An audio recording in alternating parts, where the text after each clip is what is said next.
Iran যদি এমন মাত্রায় ইউরেনিয়াম সমৃদ্ধ করতে থাকে যা তার অনুমোদনের চেয়েও বেশি, তাহলে আবারও দেশটিতে সামরিক হামলার নির্দেশ দেবেন, এমন হুঁশিয়ারি দিয়েছেন যুক্তরাষ্ট্রের প্রেসিডেন্ট ডোনাল্ড ট্রাম্প। হোয়াইট হাউসের ব্রিফিং কক্ষে সাংবাদিকদের সঙ্গে আলাপকালে ট্রাম্প বলেন, এক মুহূর্তও চিন্তা না করে আমি অবশ্যই ইরানে আবার বোমা ফেলব। ইরানের সর্বোচ্চ নেতা আয়াতুল্লাহ খামেনি সম্প্রতি এক ভাষণে বলেন, ইসরায়েলের সঙ্গে দ্বন্দ্বে বিজয় অর্জন করেছে ইরান। এই বক্তব্যের তীব্র জবাবে ট্রাম্প বলেন, তোমরা মার খেয়েছ, ইসরায়েলও মার খেয়েছে, কিন্তু তোমরা আরও বেশি। উল্লেখ্য, জুন মাসে ইসরায়েল ইরান সংঘাতে দুই দেশই ব্যাপক প্রাণহানির শিকার হয়।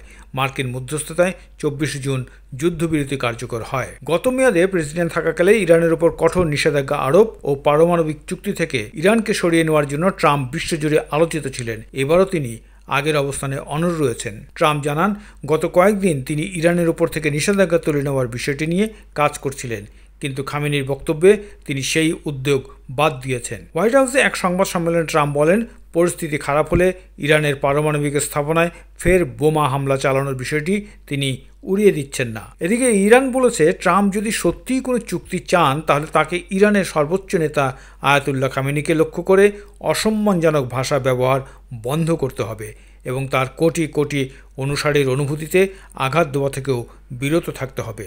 বিশ্লেষকদের মতে, ট্রাম্পের এই বক্তব্য ইরান যুক্তরাষ্ট্র সম্পর্ক নতুন করে উত্তেজনা বাড়াতে পারে।